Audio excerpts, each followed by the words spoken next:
toko solo la na kati ya émission. Massad Boulos en visite en RDC, au Rwanda, en Ouganda et au Kenya. Partenariat stratégique entre la RDC et les États-Unis d'Amérique. Ni neza koleka.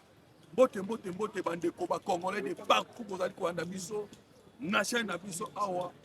Mbote na bino, bana mboka Congo, aimez notre émission, partagez, parce que awa toko solo la.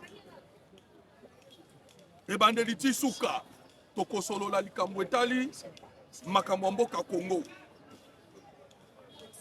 Toko tali sabino situation mboka Congo. Pe oko comprendre nini ezali en ce moment. To uti wapi, to za wapi, pe to oko kende wapi. Bana mboka Congo. Bolioka kibino moko mwana ya Museveni avec orgueil nyonso. Oh non. To kende kozwa Kisangani. Parce que bamonaki Congo bilanga na bango bazali kobuka. Mais je vous dis bandeko, Congo ezaki bilanga na bango bazali kobuka ndenge balingi. Je vous le dis que makambo échanger. Échanger pourquoi? Tokozonga mwa muke nasima pour comprendre. Avant boye il y a Trump, Paul Kagame était toujours se sentait fort. Il était fier. Il y a Yemoko. Nenga zaki na possibilité ko jongler parce que Biden azalaki. Et Biden ndi azaki ko sala ke moi makambo kende malembe parce que na sima Biden il y avait Bill Clinton. Et boye Bill Clinton anani, l'ancien président des États-Unis d'Amérique. Ba ba kota guerre à est. Bandeko, tozali kolobela la guerre. Ozali na SCP situation ya SRDC. Autre ko ebisa bino que Paul Kagame aleli awa to koloba bitombe komi na suka. Voilà. Clinton Biden nde bazali kosala mwa ba manœuvre pour que makambo ke liboso te. Mais l'arrivée de Donald Trump a changé makambo. Voilà pourquoi mon équipe Paul Kagame agité. Agitation à Paul Kagame zaki pour la nini. C'était parce que dans ma candidature, il y a raisonner que Trump, tant qu'on a le pouvoir, va donner quoi qu'il faut changer. Voilà pourquoi constater qu'il y a qui na vitesse non so, bakatisi Goma, bakatisi Bukavu, par force, pe batu bakufaki ebele nenge boyebi.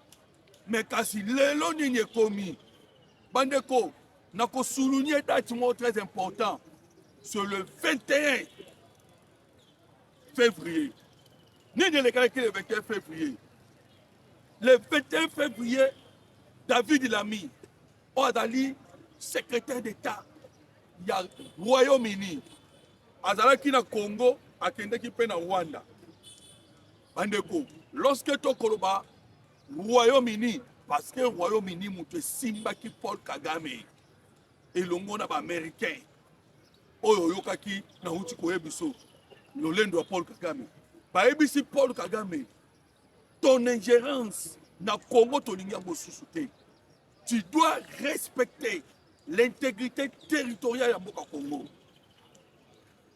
Et après qu'on ait vu ça Paul Kagame, mais nous avons constaté que Paul Kagame a tchaki moutou makasi. Lorsque David a mis à Kéa Bengi Marco Rubio, Bandeko, Marco Rubio a le secrétaire d'État américain. Parce que awa to solo la Massad Boulos ou Outi Koya le rôle que jouent les États-Unis d'Amérique en ce moment pour la Makamotali est un mot cannabis. Bandeko Marco Rubio et Longona David Lamy bango nyoso oyo koto secrétaire d'État américain ya Makamotali affaires étrangères oyo koto secrétaire d'État ya Grande-Bretagne Makamotali affaires étrangères Pasangani, Balamoko Yokaki va sanctionner Laurence Kanyuka, Pena Oto Kobenga, James Kabarebe. Donc, Rwanda, na M23. Là, c'était les Américains. To lali to lamuki mamoko babimisi résolution 2773. Il y a Conseil de sécurité. Bandeko, soki na signalé bino na tangé bino likambwana na memi bino tina résolution 2773 parce que yango nde baaméricain basimbi lokola mbeli oyo mpo barésoudre conflit ya este ya congo bien ke bango moto batiaki conflit wana me batiaka ezalaka baclinton mais Donald Trump aye na système anti-mafia. Maintenant 2773 elobi nini 2773 elobi Rwanda bimisa basoda na yo M23 bima na sol congolais tika baadministration parallèle. Mais nalingi na souligner bino eloko moko très important na 2773 elobi boye les causes profondes il y a guerre, il y a este. C'est l'exploitation illégitime. Il y a des minéraux congolais. Bandeko, ceux qui ont abeli à un hôpital, basalaka examen. Ceux qui basali examen, bakoloba azana typhoïde, azali na malaria, azali na diabète, azali na sida.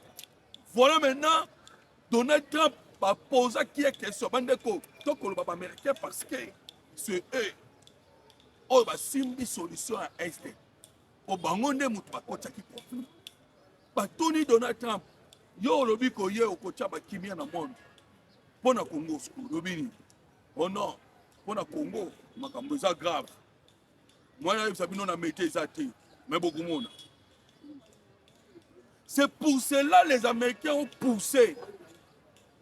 Résolution, on a autre chose, bah, 73. Oh, ils ont dit qu'on définit que les causes, il y a crise dans l'Est et à Congo. 30 ans, ils allaient minérer. Maintenant, tu sais que les Longs, les Américains, ils ont minéré. Tout ça, le partenariat stratégique. Gagnant-gagnant. Pour que maintenant, aussi, ça crise dans l'Est à Congo. Ndé moni sikoyo, Baramoko, le président Tshisekedi, ou tout le gouvernement congolais, le gouvernement des États-Unis d'Amérique, babandi Baramoko pour parler pour signer accord. Bandeko, Conseil de sécurité dans la résolution 2773 lobby qui est tout l'Oukandé ni to mettre fin na exploitation illégitime. Maintenant, le président Tshisekedi bon surtout ça la exploitation légitime. Gouvernement. Nde omona kimbalmo Donald Trump a lobby que non. Il faut tout ça il faut tout solo. Mais pour tout solo là, natinda na envoyer na ngai. A koma na Congo. A solo là et longo na ba ya congolais parce que document déjà qui est aux États-Unis d'Amérique. Nde omona ki batila ki Massad Boulos. Bande ko Massad Boulos azali ndeko azali na kati ya famille présidentielle ya Donald Trump parce qu'il a fallu un homme de confiance pour que Makambo le bien de Massad Boulos ayaki. Voilà tout ça moi mukesima pour que tu comprendre ce qui se passe. Même dans Mboka Congo, Massad Boulos alobi Makambo est grave. Vous avez dit que faire la guerre est comme proche. Massad Boulos alobi boye. Nous allons approfondir nos relations avec la RDC. Massad Boulos a dit que nous allons investir des milliards et des milliards de dollars. Massad Boulos a dit l'Issoussou. Les États-Unis d'Amérique sont déterminés. Les États-Unis d'Amérique sont déterminés pour mettre fin à la guerre. Mbalamoko Mamoko a pris déclaration na Rwanda et Indi. Lorsque Massad Boulos Alungwe a été directement na Rwanda pour Koutanana Paul Kagame. Nous avons constaté photos ont quitté, vidéos ont été, communication ont été. Tout communiqué à Rwanda. Mais lorsqu'il y a l'ongwe Rwanda à Kenya, Toyoki o eleki na Kenya, William Ruto lobby, to conserver relation na biso na États-Unis d'Amérique. Là vous comprenez déjà que tant que Ruto lobby que to conserver relation, c'est-à-dire bavertiraki bango. Parce que j'ouvre parenthèse mpona koyebisa bino ke na conflit ya este afc botamani na Kenya et puis ezali Kenya mutu apesaka atekaka babotine oyo barebele ya M23 balataka. Et vous allez comprendre que eza lokola likili azokata sali na mokonzi. Tokoconserver relation d'États-Unis tokobebana te na États-Unis. Tangu masali bulosa kesiko na Uganda pe kuna ke kuteni bayo na ngai. Oh non, to solema mbo précisément Motali Museveni inquiet. Maintenant bandeko, Paul Kagame na Rwanda zaki silence radio mais après to koyoka Paul Kagame koloba. Paul Kagame alobi nini? Na kibwika na bango o to bengaka tango abengisaki batu pona makambo ya commémorer génocide rwandais. Bandeko bana mboka Congo, Paul Kagame à répondre États-Unis d'Amérique. Nous allons dire c'est ça comme ça. À répondre aux Américains. Oh non! D'ailleurs, nous vous disons, binonde mutuboyaka copier minéré. Likamboza minéré te. Biso Rwanda kutu toali kama minéré te. Batu bana problème minéré c'est les États-Unis. Attends qu'on peut te bibino. Paul Kagame alobi sous. Ce qui biso Rwanda tozaka copier minéré. Mais tokoma riche. Mais jusqu'aujourd'hui tokomi riche te. C'est-à-dire biso tendem to piaka minéré. Boza la claire bolo bake bino nde bo piaka. Paul Kagame alobi lisusu.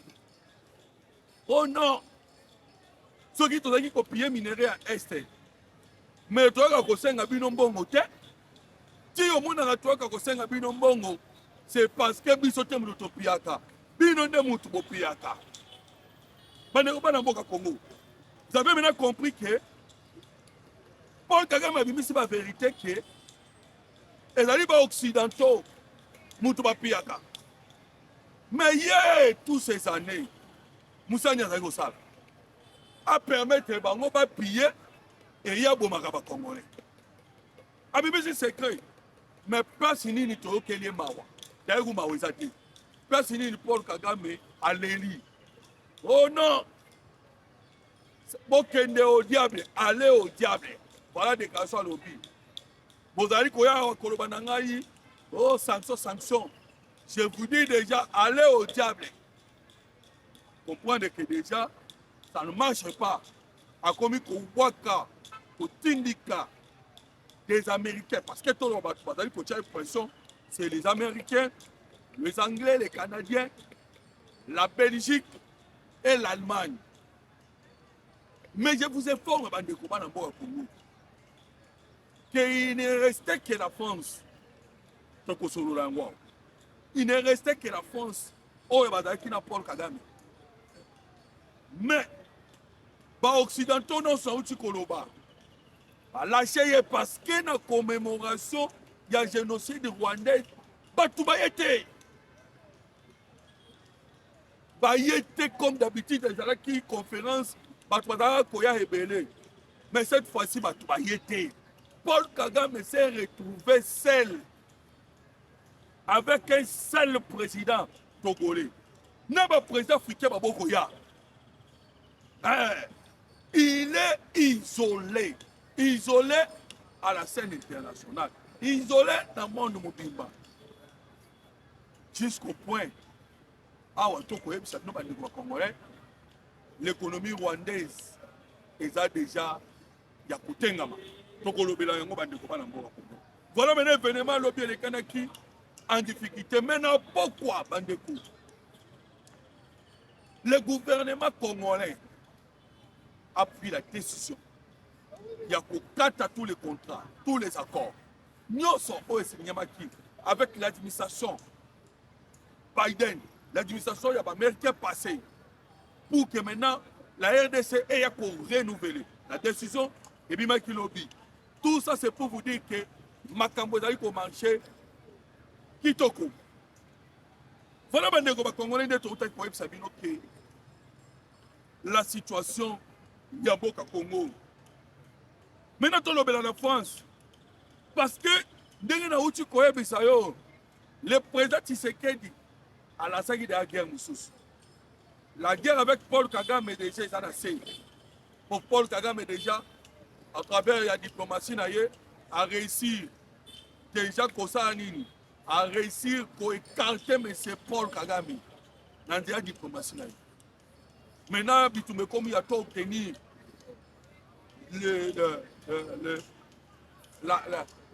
la reconnaissance internationale du génocide congolais. Dès au Moni, le président Tshisekedi a tindi équipe d'attaque. Maman Thérèse Kaikwamba, Lutundula, Patrick Mouyaya. Dans le moment où on a déjà en Europe, on a pas pour là. Le Rwanda peut obtenir autre génocide congolais. Alors, vous comprenez que Bitumbe Batini parce que la détermination par Merkel Balobinango, je pouvais faire bien pour étaler les binômes les étapes par étapes au Merkel Bakosala. Là, vous allez comprendre que ce sont les Américains qui mettront fin à la guerre na Bango Moko. Maintenant, cette fois-ci, il y a des avantages parce que Donald Trump a un esprit Moussoussou. Pourquoi? À comprendre que pas tombola qui tellement la Chine, mais dans la minute on va tomber Hollandais Congo. Hey! Les États-Unis d'Amérique vont tomber la Congo. Au moins, la Chine, toi des taxes à combien? 20, les acquis à 20%, les communes à 38, plus 20, 58. Comprenez maintenant que les entreprises américaines au Bazali na Chine, ces entreprises-là, vous avez des difficultés de Koloba. Il y a agir par des combats dans le Congo parce que le travail non sont pas en Chine, comme ça là équipement. Les entreprises américaines qui na kuna wapi na Chine. Maintenant les entreprises américaines en Chine. Biloko no surtout ba kosala. Pour bazwa biloko wana no surtout ba sali. Il est que les États-Unis d'Amérique na droit à taxe et compliqué. Et comme cher. Voilà maintenant les entreprises américaines en Chine ba koko éviter ba komi kokata kata kolongola longola ba entreprise pour que ba luka place ba chabandeko. Et koyande na Congo selon Massa Doulos. Et koyande awa na RDC. Hein? Vous comprenez maintenant parce que les États-Unis d'Amérique ont droit de taxes dans le Congo et ça à 11%. Et dans le Congo, on a minéraux. Tous ces minéraux dans le Congo et on va transformer ici en RDC. Alors, comme minéraux, on va transformer dans le Congo, les entreprises viennent. Déjà, je vous informe, il y a déjà 3 entreprises américaines qui ont déjà prêt à courir. Voilà pourquoi Massa Doulos Sabaki, des milliards et des milliards sera investi en RDC. Alors, au moment que l'avantage est soit mis parce que en ce moment d'être Sabino, les États-Unis d'Amérique, les seuls pays où Bachamis, parce que il faut baya mobimba na Congo, baya ndamute, baya mobimba na Congo pour nous la situation sécuritaire en Congo. Même Bandeko, la RDC a un verrou aérien. Tant je vous informe, les M23 bazongi à 150 km na Rouchebeche, 150 km na Walikale, centre. Au moins de distance au Baye, Yamoulaï, parti qui vraiment Walikale, centre Baye, Tina Rouchebeche. Parce qu'ils se sont sentis en insécurité, la RDC a un verrou aérien.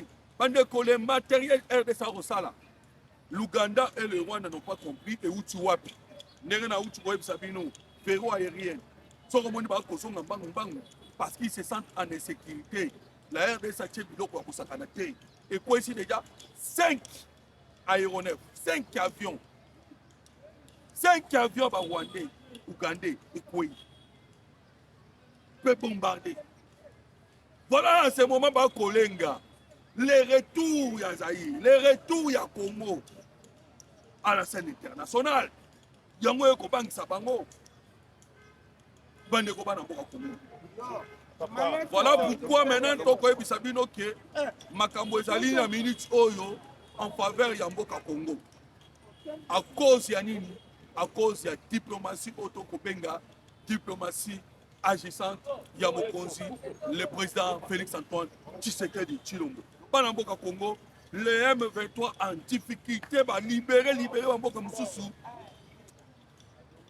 Mais maloba ya Paul Kagame, ils n'ont pas encore lâché. Parce que les dictateurs, et Mituma Kasi Kotara Bango, Wuta Pharaon, les dictateurs au Azarakala.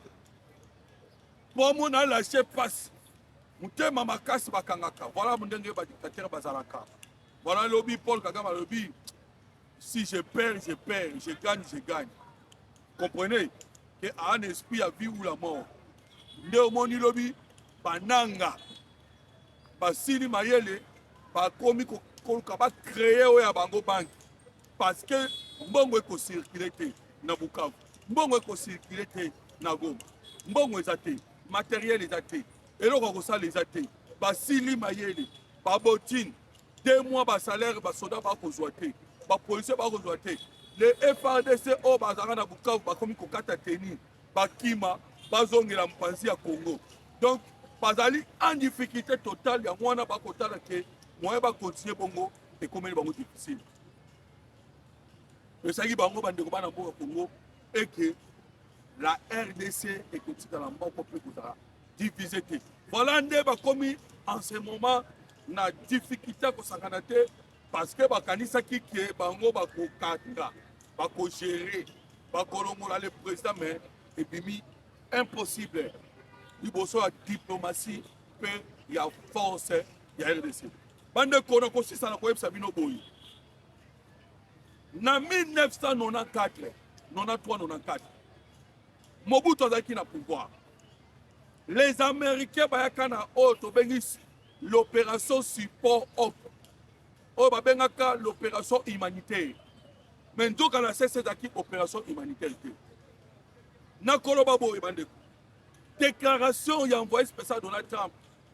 Au lobby que nous, les États-Unis d'Amérique sont déterminés pour finir la guerre.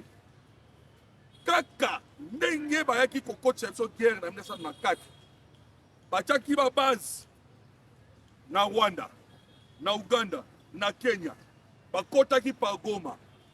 Bazui musée batie liboso étiquette bango mutangi na sima basali biso invasion ndenge tolobaka même nzete Paul Kagame amataki yango na nzete kokita amataki na nzete ba américain ako kokita na ba nzete ba américain l'opération peut kosalama parce que déjà miracle o esalami ya kokwisa ba avion ba rwandais na ba ougandais yango ne kolakisa ke c'est fini pour un régime ya Paul Kagame. Voilà, on a remercié, merci beaucoup. On a battu surtout pour la division.